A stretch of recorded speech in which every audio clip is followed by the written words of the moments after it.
There are some other types of housing we want to talk about. One is called a PUD, P-U-D, which had a whole separate meaning when I was in high school. My kid's a PUD, right? Did you guys ever use that? Nobody? Who was a PUD? Yeah, that kid was a PUD. All right. It stands for Planned Unit Development. The big one sits on 67, right on its way to Mooresville. What's it called? Heartland Crossing. Heartland Crossing is one of the biggest PUDs. A PUD is a planned unit development. It mixes several different kinds of zoning in one area because it's much easier to get this asterisk than to try and fight to get commercial, residential, special use, I-723, all right? So if you guys know where Heartland Crossing is, well, what's the one up by Deer Creek? That Clay Terrace is another one. Clay Terrace. It looks like when you drive by Heartland Crossing, there's restaurants, there's a strip center, there's a big box, there's some houses over here, there's a high-end house, there's a golf course, there's a church, all on the same development. Theoretically, a PUD, you should be able to be born on, live on, die on, and never leave. It's got entertainment, it's got food, it's got shopping, it's got housing, all of that. Yeah. All right. That's a planned unit development. Now, if you take those and stack them up in a building, now we get into this mixed use. Or sometimes they call it a high-rise. Or sometimes you hear it called a MUD, M-U-D. The difference here is in a mixed-use zoning, it is distinctly zoned in certain areas. And what I mean by that is, if you take a building downtown and the first 3 floors are zoned C3, you don't need to know what C3 is right now, just assume you understand it's commercial. Then the next one we're going to make R20, which would be a hotel, and then we're going to put condos on the top, which is resident 1, to sell. That is the Conrad. That is the Conrad zoning downtown. Commercial on the first 3 floors, so you got the little sandwich shop, you got all that, then you got a hotel in the middle, then it sells condos on top. The difference between a mixed use is you can't decide to change it. Commercial's on the first 3 floors, that's where it's assigned. R20 in the middle, R1. All right? Now, go back to, just for a second, this MUD. The example I love to give on the PUD, you guys know those snow globes? The snow globes that got the snow in it, you pick it up and you shake it, and all the snow shakes up and then it settles back down? A PUD is the same way, theoretically. Theoretically, I could have put houses along the road, then the church, then the commercial in back, the McDonald's way in the back corner. It technically would fit. Wouldn't be a smart design, but a PUD allows you to go. That works. So a PUD is like an asterisk. I don't want to fight for C1 here and C4 over there and R1 and R20 and special use. So what I'm asking you for is, here's my plan. I want you to give me a asterisk and I'll build this. As opposed to this, I cannot go and put the R1 here and the C. No, mixed use is, I got zoning for C3, boom. Can't mix it up, all right? Most of your urban cities that are civilized use mixed zoning. That's how they get a lot of people downtown with shopping. You put shopping and houses, or shopping and office, all right? All of that. Converted use is the new thing. You know, it was this, now it's that. The silk factory, downtown's now apartments. You guys know where Mass Ave, the church, Stutz building. I was in the Stutz building for a number of years. Used to be an industrial building. Now it's an office building. That's a converted use. You go down the scale. Real easy to go down the scale. And when I mean down the scale, it's real easy to get the powers that be to take an industrial building and go to residential, because it's less harmful on the environment, more pleasing to the eye. Really hard to take your house to go to a toxic waste dump. All right? They're not going to like that. So going up the scale is tough. Going down is pretty simple. Then they thought this thing about factory-built housing. For the life of me, I have no idea. It's all changed. Mobile, modular. You know, all I know is I live in a modular home. You'll get it later. Hey, dude, I didn't say they were all good. Matter of fact, none of them are good.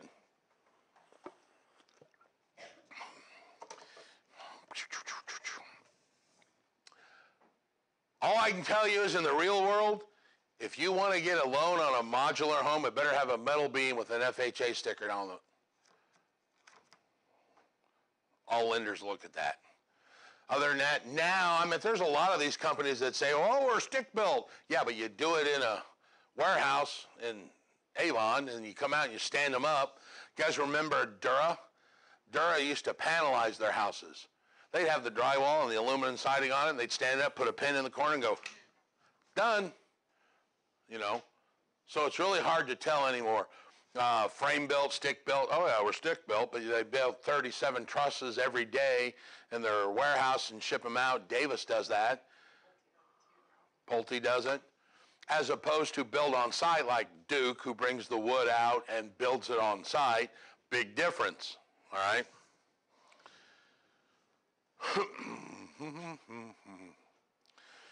All right, let's talk about the real estate market in general.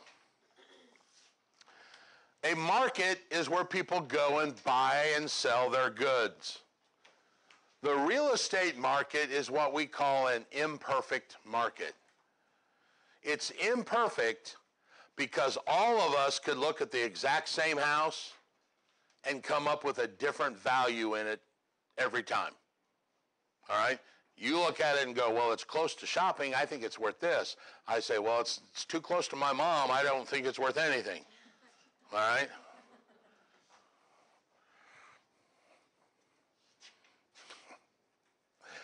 I got that on recording. Thank God she'll never go through class. We do have a perfect market. Stock market's a perfect market. Any given minute, everybody in the world's paying the same thing for a share of Ford. Now, it may change, but at that given time, it's all the same. Real estate's not like that. Because of it being imperfect is where you guys are going to start having fun, all right? Two of the factors that control that are this thing called supply and demand. Supply and demand. Supply and demand are based on location, people, all of that. All right, here's where I pick on the youngest person in the class because they were the closest to high school. Guessing that's going to probably be you. Yeah, see? What's the word called when supply equals demand? There's a very special word. Does anybody help around it? Anybody know? Yeah. See what happens when I hand out my notes now, damn it? When supply equals demand, it is called equilibrium. You might want to know that for a future exercise in knowledge later, called a test. Equilibrium is also a mythical state. It doesn't exist. Because we keep jacking with it to slow or speed up the economy, right? So let's go through a quick example. In the supply and demand market, if I hold supply constant, I've got 10 apples, and I'm always going to have 10 apples. But my demand for that apple goes up. Instead of selling, now 2 people want them, now 8 people want those apples. What happens to the price of that apple? Do what? It goes up. Now, just for the people that can't make the analogy, it also, if they go down, they go down. So they work in concert with each other. One goes up, the other goes up. One goes down, the other goes down. If I held demand constant and I raise the supply, what happens to the price? Okay, what'd you say? Did you? It goes down. This is what happened in 2009. The demand for buyers stayed the same. But the number of houses on the market went up because of all the foreclosures and things like that. So just through pure economics, can you understand the value of the house went down? All right? This is a buyer's market. This is a seller's market. So my question to you for the $64,000 question, as a practicing professional, not as someone buying or selling your own home, that doesn't count. As a practicing professional, which one of these markets do you want to be in? Conflict, I love it. Jesse? We've heard sellers and we've heard buyers. We're going to go based on Jesse's answer alone. Buyers. You had a 50-50 shot, dude. Which one do we want to be in? Oh, geez, one more question. Okay. Want to be in the buyers because you need product, but you want to be in the sellers because... Do you earn more when there's a buyers? Do you do more deals when you're in sellers? There's more people wanting to buy houses. You guys are missing the obvious answer. What? Exactly. It's a trick question. The answer is, I don't care which market I'm in, you just got to know which market you're in, because that dictates how you do business. There are buyers and sellers in both markets. There are plenty of guys. Jeff Paxson still did 300 houses when there was nobody out there selling. Why? Because he understood how to do the business. Whatever it takes. Walmart makes a killing, doesn't it? Walmart still makes a killing. And even during hard times, Von Maur still makes a killing. They are not in the same market. You just have to understand your market. Used to be in 2002 and 2003, what we were just talking about a minute ago, a buyer would call you and say, I want to go buy a house. You were out the door because, yeah, they could get a loan. You fog a mirror, you could get a loan in 2003. All right? Yeah, good. Let's go. In 2016, before your butt even leaves the chair now, you're like, have you been pre-approved? How much money do you have down? What's your credit score? At gas at $2.50 a gallon, I ain't going to drive you around to look at a whole bunch of houses. It's not that they're still not there. It's just a whole different way of doing business. You might make more money in the seller's market because the houses are valued more, but you may do more deals in the buyer's market to make up for it. So the answer is, it doesn't matter which market you're in. It was a trick question. What matters is you understanding and working that correct market so that you're not doing the one thing in the wrong market. I had a guy that used to work for me. His name was Brian. We all know Brian. Brian was about 65 years old, gray hair with a little ponytail and bald right here. You guys know what I'm talking about? That's what, and he talked like this.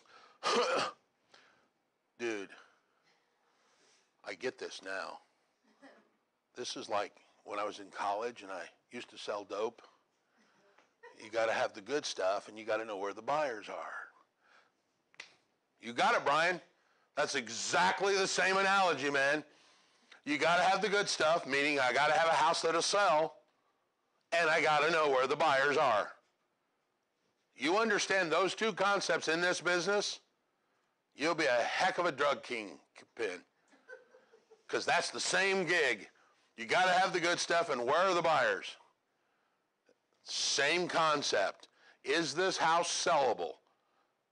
Do they have enough equity? Is it sufficiently in good enough condition? And where are the buyers hanging out now?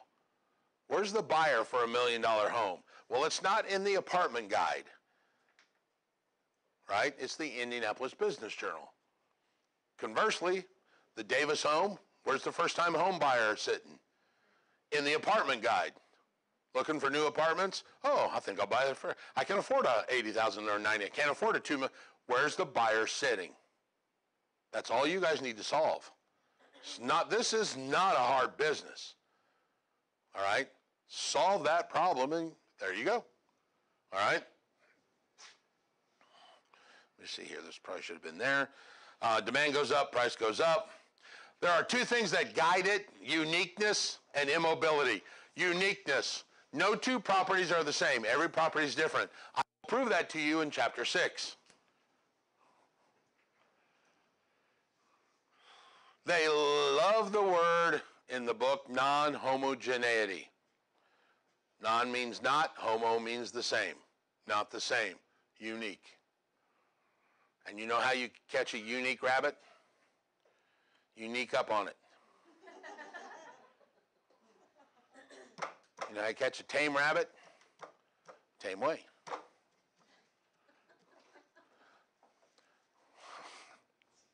That'll come back. I guarantee when you hear on the test, you're going to go, oh, crap, there's that unique rabbit again. It works, trust me. You know how you catch a polar bear? You cut a hole in the ice and you put peas around it. When he comes up to take a pee, you kick him in the ice hole.